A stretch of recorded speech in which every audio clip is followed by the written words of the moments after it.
I believe Adu will be fine. And the other guys, Aaron will not, Ugana will not, and we got to hear on Z in the next couple days, or he will not. Let me. You guys know what the rule is. The NCAA has 45 days to make a judgment from the time he gets here. So there's still a couple weeks left in that. And so if we'd have got him in earlier, we would know. But it is what it is. It's not the NCAA. They got a choice. And again, they get information, they ask questions, they get answers, they ask questions, they get answers from the club and everybody. And that's where it is right now. Now my hope is they have enough information to make a decision before the game tomorrow. He's only practiced about 6 days with us, maybe 7 since he's been here, because he went 3 days, hurt, was out, came back, ramp up again, and 3 or 4 days. But it would be nice to throw him in the game and reward him for all that he's been through. How's he coming along with that now that he's getting back in practice? First, you said it's kind of He's a basketball player, but the roughness of the game and some of that stuff, he'll be behind. Conditioning, he'll be behind. He lost from when he had food poisoning, he lost 12 pounds. Now he's back up to 238 now. So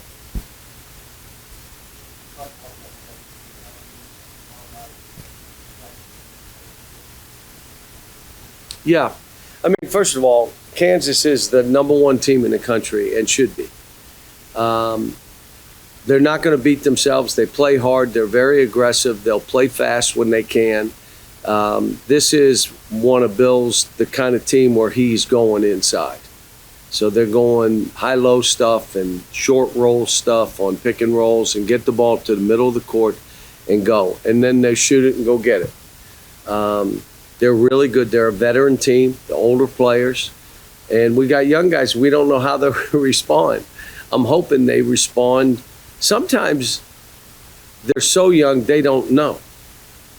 So they just go play well. If you remember Maxey, didn't know better. He went up to New York and played like out of his mind. Now, we did see he got 50 last night, so maybe he was capable of that more. But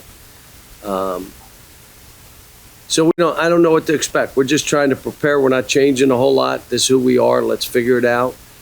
Waiting on a big. Trey's been great. Adu being back is big. In this game, if we didn't have Adu there, it would be really hard.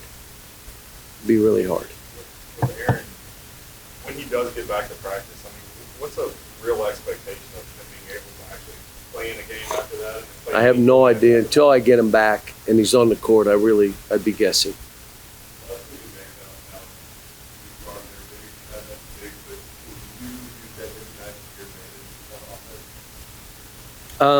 Well, they'll play one guy in and then one guy out. Trey's pretty good out there. So is Hunter.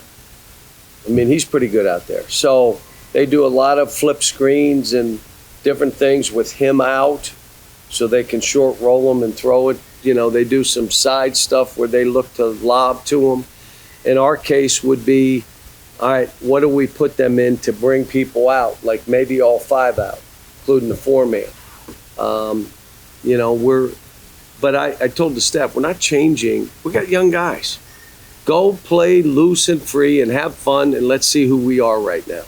It's our 3rd game. I mean, this is literally a brand new team. So we've showed signs of really good, and then we've showed signs of, oh my gosh, we have to be better than this, which is typical.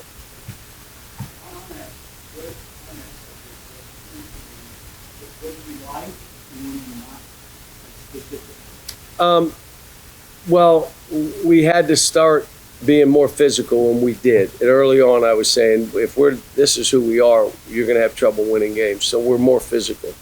I'm really surprised at how fast we are as a team, that we can get out and go. As far as screening, again, that becomes physical. We're not a great screening team yet, but we're going to have to be that. And even though we're spacing out, you're setting ball screens, you're setting pin down screens, you're doing different things that we can do. And then the other stuff has been like the start of the last game. Just so you know, I'm normally, I won't look at the scoreboard for as much as I don't need to. I know if I need to call a timeout, I'd see what's happening, timeout. But I didn't know we were down 13 last game. If I did, I probably would have. But then we just keep playing, we come back. So you can't have those kind of starts. And you know how you have them? You're playing and the other team makes 3 or 4 shots and you miss 3 or 4 shots, and some of them point blank, wide open. You're going to be down 12. It doesn't matter who you play. If they're making shots, and you could say, well, they haven't made shots, they do against us. So, there are times you're playing really good teams, you got to exchange. They're making a couple, fine, let's us make a couple. Let's keep this thing to where we'll try to create a gap. But I'll say it, they're big, they're athletic, they're aggressive defensively. They're a terrific rebounding team. They block shots. They go get balls. So, hard game.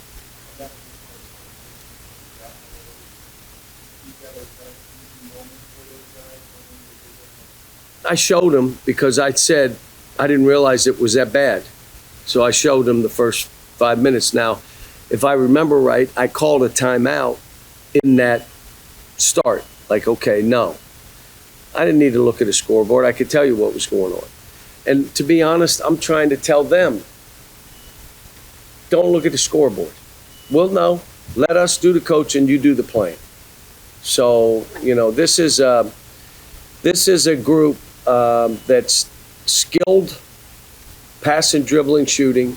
We gotta shoot a little bit better than we're shooting it. But the decision making is usually pretty good. But this team is going to push out and deny and do stuff, and you're hoping you get some back doors on them. You loosen it up, you space the court, and see how they play then.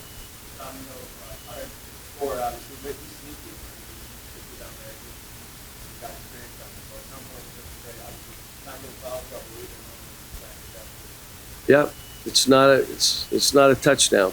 If we get you in a bad spot, give them the basket. It's not a touchdown. We'll score in 15 seconds and we're good. So, we're talking, but it's all these guys. We're playing 7, 8 guys.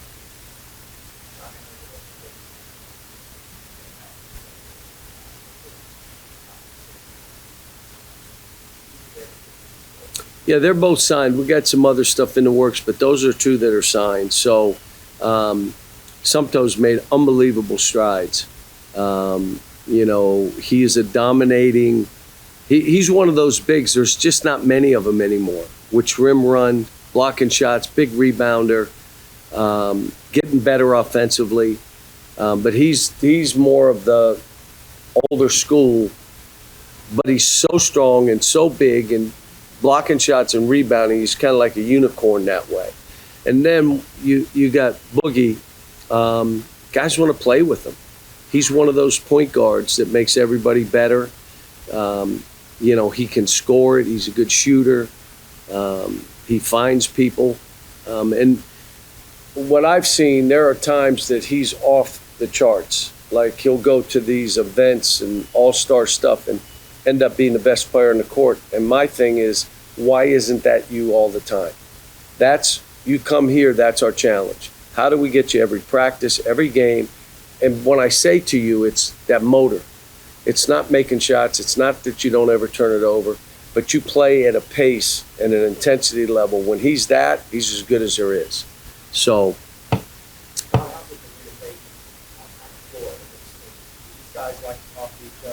They're getting better. DJ's unbelievable. You'd think he was a senior the way he talks and runs the team, and that's why putting the ball is in his hands. But I'll be honest with you, thinking that the way Reed's playing, when he and Reed are in there together, I may run DJ up the court and let him play ahead of the team, because Reed will find you. And I say that because last year at Camden, they had a point guard that ended up going to St. Louis. DJ was as much off the ball as he was on the ball. So he can play both. But the biggest thing is if he's ahead and it's 2-on-2 or 3-on-3, he's a handful. But right now, he's playing 5-on-5, and it makes it tough turnover. How beneficial is it to have really a few guys, but especially somebody like Reed who can bring it up and start the action and then go off ball? I love him because of his hands and his deflections and his court awareness. Hits the right guy, threw one up the middle. Why'd you do that? You know, when he had a guy on the wing wide open. And, you know, I'll tell you the other guy, Robert. You know, I mean, if you had watched him and now you see him, he's a totally different player. He's gained the weight, but he's not playing like it's and one or showtime. He's just playing basketball. If he has shots, he shoots them. I just keep telling him he's one of those guys that can make a really ridiculously tough shot look easy. Be that. Don't make a layup look hard. It's a layup. Just lay it in. But he is, the strides he's made, you know, I'm enjoying every day walking in and coaching them. They want to be coached. Like I said, DJ, whatever you tell him, he's going to do. Like, okay. And then he'll go do it. You don't have to tell him 3 times. The one thing with he and Justin, both, they're too tough on themselves. You gotta let stuff go. You miss it. Like, I'm watching these two shoot in the gym, and DJ's making as much as anybody. But he misses 1 or 2, then you can't. You let it go. You know, just so Justin is the same. Justin is probably a key for us, and not just this game, I'm talking the season, because he can help us get easy baskets. And the team that's getting the most easy baskets is the team that's going to win the game. He helps us by flying up and down the court. In the open court, if it's him and a guy, he'll get a basket, and he can offensive rebound with any of them. So if he keeps playing like that and builds on that, what else we talked about that he could do? Make free throws. So how about get fouled? Don't worry about flipping a ball up. Worry about going there and get fouled. And if he does that, you know, it stops us. It sets up our defense. It's John, in your past, you know, the champion class was game 1, you know, you guys, you know, did you like that better? Yes. No. Oh, okay. Well, no. So it was hard. I mean, you're playing a really good team, and our team was really young, like all freshmen, and you're walking in, your first game is on national television against a team like that? No. Matter of fact, pushed for us to move it back a little bit. I thought the games would be better. Was Duke our first game when we beat them in Chicago? Was that the first game of the season? No, I don't think it was. It was Tyler Eulis and then Maxey and that group. Michigan State was #1 in the country. Was that our first game? Nah, maybe we should play it again. You were number 2. Yeah. Coach, staying on the game coming up, you know, big time national television. You spoke earlier about, like, you just got to see how have you guys been approaching it with these freshmen? Also, Tone's going home. Like, how have you been approaching this game? Is it just another game or special?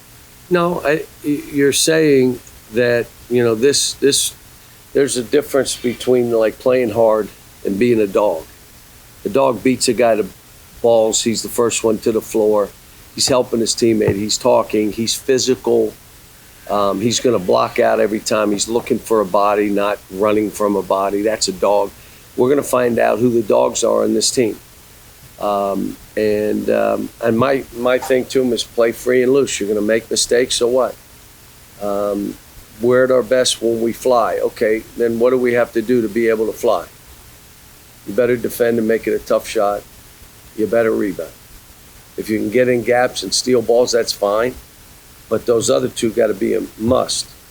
And then what are we doing when we run if they're back there? Because they're a good team. They're not going to give us, you're not going to see 3-on-2, 3-on-1 15, 18 times in this game. It's not. So if they're back there, what are we doing? How are we playing?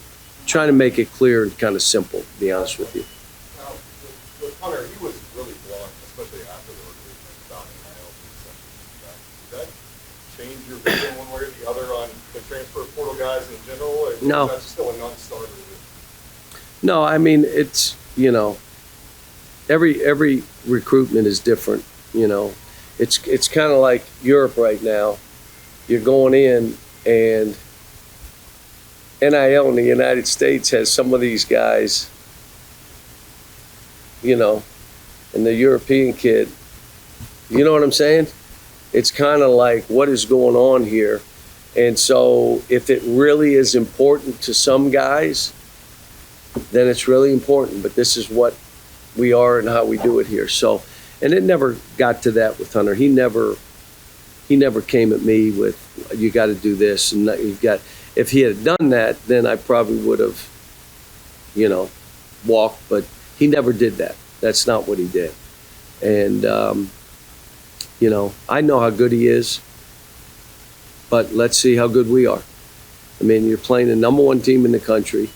Well coached, Hall of Fame coach. Like, you're not going to walk in and say, we're going to trick them. No, there's not going to be any tricking. They're not going to trick us. We're not going to trick. Here's how they play. Here's how we play. Who's making shots? Who's executing the best? Like, as I watched their tape, they're for them being a new team, even though they're old, they execute pretty well. And I watched the Illinois game. That was, again, a first game, and they had to go on the road. And they had their chances to win that game, too. What's that? No, first of all, I don't like coaching against friends because if he wins, I'm mad. And if I win, I feel bad for him. So I don't like coaching against people that have a friendship with. But, the other thing, you walk in a game and say, all right, let's, and at the end of the day, we've beaten them, they've beaten us, we've beaten them, they've beaten us. Most times it's, how do I get this group to play the best? He's trying to figure it out with his team. How do I get this group to play the best? And I'm trying